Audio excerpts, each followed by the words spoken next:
monsters are real. They come at night, mostly. What? No, not aliens. Possums! G'day folks, Andy here from McDowell Manor.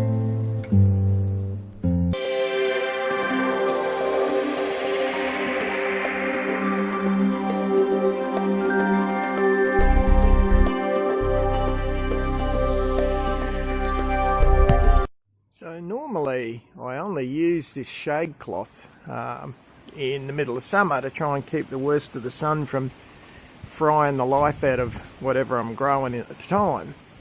But I've put it on lately because I wanted to keep the possums out. The possums, I don't know if you remember, but a couple of episodes ago I was having remarkable luck with purple bok choy. Well, the possums ate a whole lot of it, buggers. So I put this soft cover over. Now possums don't like to walk on anything that's not rigid, so it's actually working a treat. You can see I've got what I replaced the eaten bok choy with was a whole lot of silver beet or rainbow chard. But what I thought I'd mention, I've never had any luck. Hang on, I'll just lift this cover. Never had any luck striking from basil. That's your normal sweet basil. You can see, sorry, I'm getting distracted. I know that's what's left of the purple bok choy. Bloody possums. I've never had any luck striking this stuff. So I took 3 little snippets off one that's around the other side of the yard, and they love it in the aquaponics. So out of 3, all 3 have struck, and you can see, like, whoops, sorry, the new growth in there. Like, it's just great. So that'll be it. I won't be buying basil anymore. You know, we are suffering. As you know, I suffer on this side of the yard from lack of sun. That's still the case. It's not helped with a shade cloth over it. But that's the only way I can keep the possums out. A quick look at the fish, if I can as well, since we're talking aquaponics. There's 2 sizes in here. Of course they've all headed for the hills, haven't they? Let's try up this end. Getting anything? Oh, there goes a big one. So there's those big ones, but there's also some littlies that are in there. They're doing quite well. Haven't fed them for ages. You don't feed them in winter. In winter, we continue to get tomatoes. I only grow cherry tomatoes, of course, but now what I've taken to doing is leaving them on the bench to ripen. When they get ripe, I shove them in a bag and I freeze them. Now, why on earth would you freeze a tomato, I hear people saying? Andy, it'll go stodgy when you defrost it. It goes all yucky. Yes, well, I make a tomato sauce. So I actually don't care if it goes all stodgy.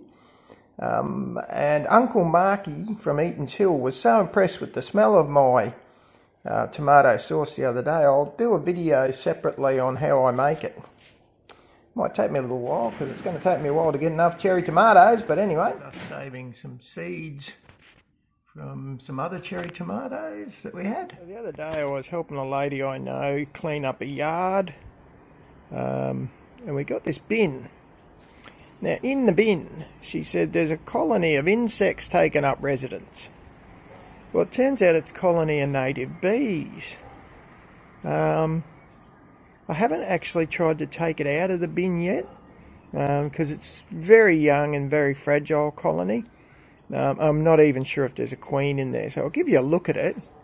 I'll probably leave it as is in situ until I know whether or not we got a queen. Otherwise the bees will just gradually die out over a couple of days. Let's have a look. You can see the little fellas flying around, I think. Just look like little black dots. Let's have a bit of a look in here, shall we? I won't keep it open for too long. That's the superstructure. The pot looking things that you can see, they're honey pots, so that's what they keep their honey in. So I will be interested to see whether or not it turns out we've got a queen. If we've got a queen, it's a real bonus and I'll be a very happy camper. but I wouldn't expect so. There's far too few bees. Using some store-bought shallots or spring onions. I always chop the end off with about 1 inch. I'm going to plant that in the aquaponics, and as you know from previous clips, they'll grow back like a beauty. Our contribution is a whole lot of beans, normal beans, green beans that I've chopped up, and a whole bunch of snow peas. The capsicums shop bought. Don't know why I decided to use bought ones. I think I was shallots. I was being lazy, I think. I had to get the pork. So, but yeah, so things are looking good. I'm doing chow mein tonight. Pork chow mein. There's parsley out of the patch all chopped up that gets mixed in. Anyway, this is not a cooking video. I just wanted to show you that I do like to contribute regularly to the meals. And like I say, I thought I'd show you how easy it is.